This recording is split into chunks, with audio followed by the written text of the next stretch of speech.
Assalamualaikum warahmatullahi wabarakatuh. Apa kabar anak-anak? Alhamdulillahilladzi binikmatihi tatimmus shalihat. Kita bertemu lagi dalam video pembelajaran tematik kelas 5. Siapa yang sudah berolahraga hari ini? Alhamdulillah. Nah, biasanya apa sih yang kalian rasakan setelah berolahraga? Misalnya berenang atau berlari-larian. Biasanya kita merasa lelah dan nafas kita akan terengah-engah. Iya tidak? Pada saat itu sebenarnya tubuh kita sedang memerlukan banyak energi. Dan energi itu didapat dari oksigen. Karena oksigen akan menghasilkan energi untuk tubuh kita.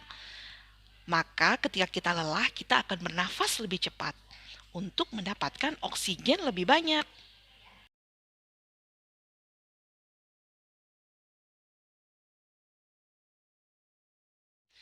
Apakah kalian tahu organ pernapasan manusia? Yuk kita belajar sama-sama. Yang pertama adalah rongga hidung, kemudian trakea, bronkus, bronkiolus, alveolus yang berada di dalam paru-paru, otot diafragma, dan yang terakhir paru-paru. Kita bernapas untuk menghirup oksigen dan mengeluarkan karbon dioksida.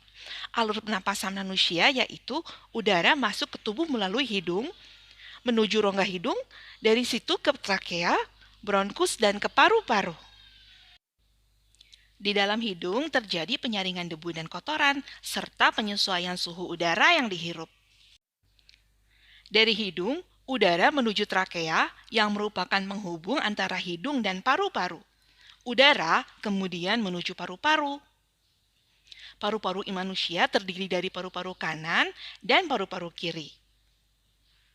Bagian dalam paru-paru memiliki 3 bagian. Yang pertama adalah bronkus.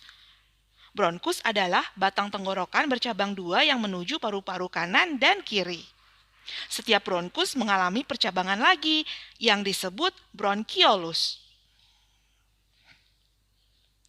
Pada ujung bronkiolus terdapat alveolus yang berfungsi sebagai tempat pertukaran oksigen dan karbon dioksida.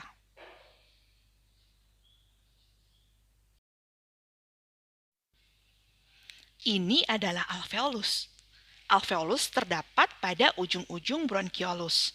Di dalam alveolus terjadi pertukaran oksigen dan karbon dioksida.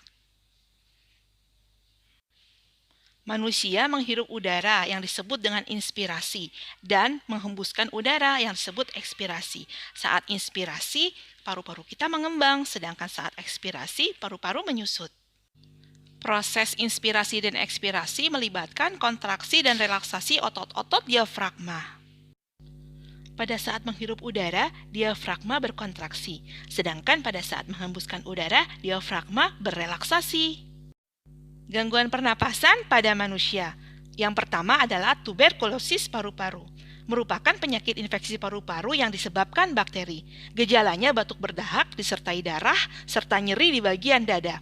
Yang kedua bronkitis, yaitu penyakit peradangan pada lapisan cabang tenggorokan. Penyebabnya adalah alergi bakteri, jamur, virus, dan zat-zat kimia. Yang ketiga, pneumonia, yaitu penyakit peradangan pada paru-paru terutama pada bagian alveolus. Gejalanya sulit bernapas, batuk disertai darah, dan dada terasa sakit. Penyebabnya adalah virus, bakteri, dan jamur.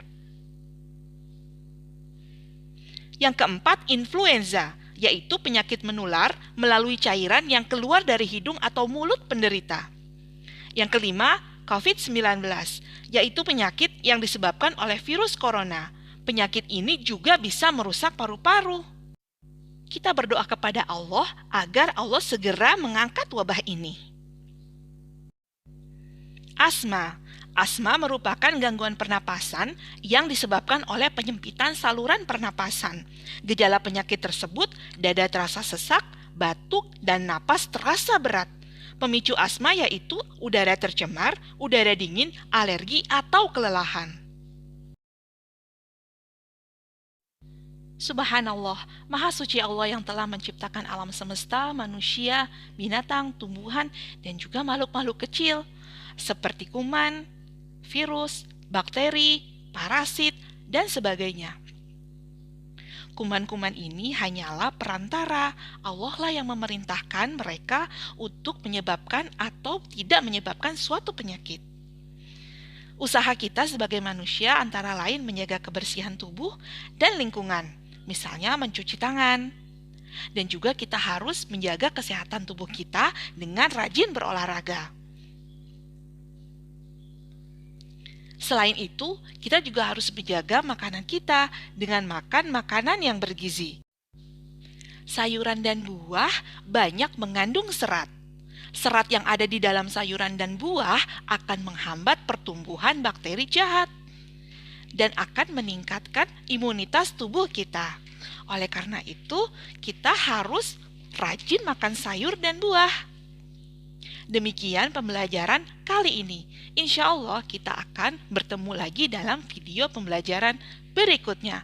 Wassalamualaikum warahmatullahi wabarakatuh. Jazakumullahu khairan.